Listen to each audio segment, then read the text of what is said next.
Hi, my name is Steve King, and I've had the honour of calling Gerard Charlton over the finish line when he's completed Ironman distance races, which he has done since 1985, when in Penticton he placed 6th overall and had the second fastest swim. 2 other occasions, including one where he gutted it out to finish and was much later than expected as a result of being stung by bees. He had an outright win at UberMan Canada in 2005. That event is a 3-day triathlon consisting of day 1, where the athletes swim 10 kilometres and then bike 145 kilometres. Day 2 is a 275 kilometre bike, and day 3 is an 84.4 kilometre double marathon run. After noting the impacts on street youth and general poverty, his charities of choice for that particular event were the Covenant House in Vancouver and the Franciscan Sisters of the Atonement. I also called him in when he ran a very gutsy Whistler 50 miler. In other words, he finished, but he had to dig real deep though, as he was less than his normally fit self. He stood out in the earlier days of his racing career, not just for his performances, but also because his race singlets bore the statement, "Eat 'em raw, moose jaw." On top of all this, he has leapt off 10-metre diving boards, he plays a mean guitar, and he flies his own plane. As an Air Force jet pilot with the nickname Spanky, he spent 8 years overseas in Saudi Arabia. It has now been 23 years since he left the Air Force, but he has followed the exploits of fellow military ultra athletes such as Tony O'Keefe, Marty Raymond, Devashish Paul, and Dan Bodden.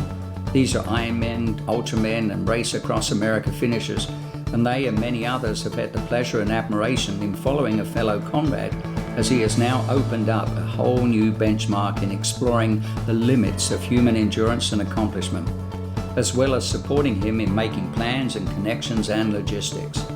Soldier On takes on a whole new meaning. So what do you do when you're mid-50s and you've pretty much done it all? You take on what is said to be the world's most challenging ultra triathlon, the UberMan, which event founder Daniel Burke created as a result of wanting to establish the most uncomfortable adventure possible for endurance athletes. This challenge, and certainly any of the course finishers, will live on in the annals of athleticism, as it has been labelled the ultimate triathlon, and it requires the right amount of determination, courage, conviction, stubbornness, commitment, having the mental and physical fortitude, ultra-distance cellular memory, and a real desire to dig deeper than ever previously necessary. This would require a huge amount of sweat equity and long, lonely hours of training. Let's break down the madness, the test of this triple sport, and the scope of this ultimate achievement called the UberMan, which is open to what Gerard himself has called the nutbar world of endurance athletics. The numbers are staggering for each of the disciplines, the swim, the bike, and the run. Let's break it down for you and see just what it entails. The first leg is a 33.7 kilometre swim in the Pacific Ocean, from Catalina Island to the shores of Palos Verdes. It's self-considered one of the world's most grueling and dangerous tests for swimmers, due to strong currents, ocean freighters, cruise ships, and the possibility of encounters with jellyfish or sharks. The 644 kilometre bike course takes the rider from Palos Verdes to Death Valley. This ride has 5,000 feet of vertical climbing with some major technical descents, and will take the rider through Malibu and into Searles Valley before arriving in Death Valley National Park, where most of the course is off the grid with little or no cell, internet or GPS. The 216 kilometre run is world renowned by itself as one of the toughest foot races on earth, and starts at Badwater, some 85 metres below sea level. They head to Furnace Creek, then onto Stovepipe Wells, with the long 28 kilometres and 5,000 feet climb up to Town Pass, down into Panamint Valley, and then another unforgiving 24 kilometres and 3,400 foot climb up to the Darwin Turnoff, then down to the long flat road to Lone Pine, and then finally to the trailhead at Mount Whitney Portal.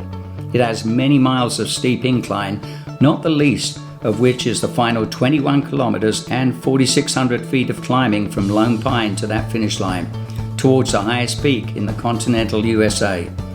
The sheer loneliness and emptiness of this course have been described as soul-crushing.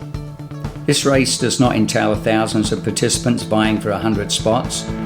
There are no major corporate sponsors. All aid and race support crews are provided by each athlete. UberMan is only for truly unique individuals who want the triathletic ultimate challenge without all of the hype. As he had done for Ultraman, Gerard wanted a charity involved. He felt it was integral to his challenge and would provide that extra incentive. The charity of choice was Cannock Place, a children's hospice and a leader in the field of pediatric palliative care. Though he has never really sought attention to his personal challenges before, he was hoping to raise anywhere from $15,000 to $20,000, and to date that amount is standing at around $18,000. A lot of the planning had been done by Gerard and Steve Teatro, who was a major contributor in the planning stage regarding logistics, safety, and for providing some major necessary connections. Gerard began his UberMan Odyssey on October 9th. How did it go? Well, Gerard had put in a lot of training mileage for the event, including night swims in Vancouver, and accompanied during these practices with fellow swimmer Bill Demiris and Gunter Yip, who did the kayaking escort duties and practiced how the glow sticks would work. It was a bonus too when fellow legendary Ultraman finisher Susie Dagazon provided him with hammer nutritional support and backup wetsuits. The videos of his swim show that he maintained a rate of 60 strokes per minute for over 16 hours, and that at one point in the swim he was being escorted by dolphins. His support kayakers were Bob Berish and Pete McIntosh, whose wife Suzanne, along with Steve Montague, the boat-based support. Captain Joe was at the helm of the support boat, along with Mike and Dustin, they being the invaluable crew. They all did an amazing job in providing the support and encouragement needed to help get Gerard to the end of the first massive stage, a distance the equivalent of swimming the English Channel. When Gerard neared the finish line, he was greeted by the event founder and torturer-in-chief Dan Burkew, who celebrated back on the boat and welcomed Gerard ashore. The celebratory photos show a very pleased but swollen-faced athlete now having to think about the second discipline and distance he was about to undertake. Despite the very long distance of the bike course and the many randonneur-type hours in the saddle, it was definitely with some relief that they arrived in Death Valley National Park, and at least any fears of mechanical breakdowns on the bike were now behind them, and the final daunting discipline lay ahead. Along the route of one of the hottest and driest places on Earth, and having found the GPS coordinates over the Sierra Nevada hills and valley, Gerard realized that he was not hallucinating when 6 F-18 flybys buzzed overhead and gave him the military salute wing-rock wave.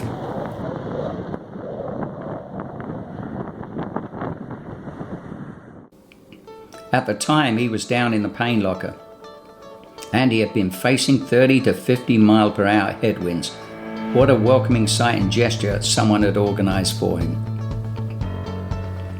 Sisters-in-law Janice, who was a crew member for the entire way, and Andrea, who had to leave the crew for just one day, but returned with her back from college daughter Rachel, all found themselves multitasking, as well as being the camera crew.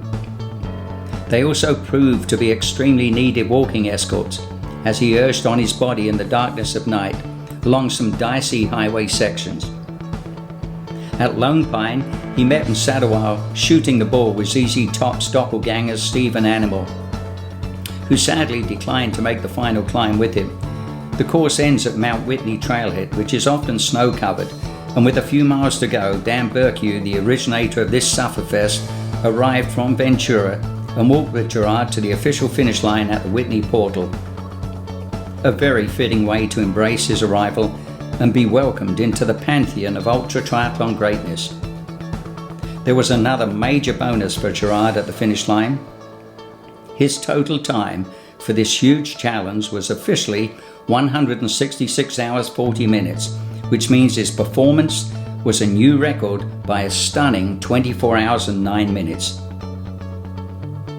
Gerard is a truly humane human being who has demonstrated the power and significance of living and embodies the way of the peaceful warrior. He had been concerned about not contacting or calling his dad Bill more often during the event, who has and who he has stated knows him well enough, cares about him enough, and understands the damage he is capable of doing to himself. And he always encouraged him to continue reaching his goals, but not to hurt himself. Gerard has also spoken of how grateful he is to have the McKinnon clan as family, and I'm sure that they, along with his son Braden and daughter Callie, are equally proud, awed and grateful that Gerard is not only family, but that he marches, if that is the correct word in this instance, to the beat of his own drummer, and he certainly paves the way in terms of the extraordinary palace of possibilities. Bear in mind the massive undertaking and the various roles of the crew and the overseeing of all of the logistics. For his wife Stephanie, it became necessary for her to make the time, energy, family, financial investment to look after hydration, food, rejuvenation requirements, to be verbally and emotionally supportive, to keep on the correct course, and yet still having to look after Loki, the family dog. The two of them shared the numerous highs and lows, and I'm referring of course to Gerard and Stephanie there, not Loki and Stephanie. They say that behind every good man there is a woman rolling her eyes. However, in this case, Stephanie's eyes were full of care, love, relief, fatigue, and most of all with pride. She also took on the role of social media coordinator to keep the anxious for updates Spanky family, friends and fans informed, and to reciprocate by passing on precious information to him at each kilometre, or informing him of supportive text messages or phone calls, especially during the low patches. She knows him better than anyone does, and she and Gerard both knew what kind of acute support he was going to need. Steph was, in his words, a rock. With pictures and videos, all people tend to see are the smiles and the funny side of things. What you don't see is Steph watching him going through obvious pain. Sometimes with Gerard admitting to her that he was well down the pathway and into the closet. Pain closet, that is. And sometimes simply asking him not to hurt himself, which she says roughly translates into please don't end up in the hospital. What we didn't see were the quick 15-second neck rubs with her leaning out of the truck window while he turned his back to her, when the nerves in the back of his neck from all of the pounding began making it feel like a nail was being driven into his neck. You don't see her balancing all of his nutritional needs, the clothing, the tire changes, as the day changes, as the weather changes. Driving the vehicle and providing all this support every kilometre on the kilometre. Smiling at him, giving him a hug or a kiss, only at the time she knew that he needed them. There were painful times where an emotional gesture would have been complete taboo. She knew the difference. We don't see her handing Loki, all while driving and taking care of the would-be UberMan. Stephanie knows that he does his events by choice, and given that and her own discomforts, she can only have so much sympathy. Steph always came through when he was in the hurt locker and had to keep soldiering onwards. Bobblehead Steve was proud and honoured to have come with you on this amazing athletic odyssey and can only nod in approval, admiration and awe. As they say, a nod is as good as a wink. In 2016, Ultraman and arch-to-arch finisher Giorgio Alessi of Italy became the first person ever to finish UberMan. He had also provided pre-event guidance that proved essential to Gerard's success. Then in 2017, Tim Garrett of the US followed suit. Gerard is now only the third person ever to complete this daunting event, and fittingly, he is therefore the first ever Canadian.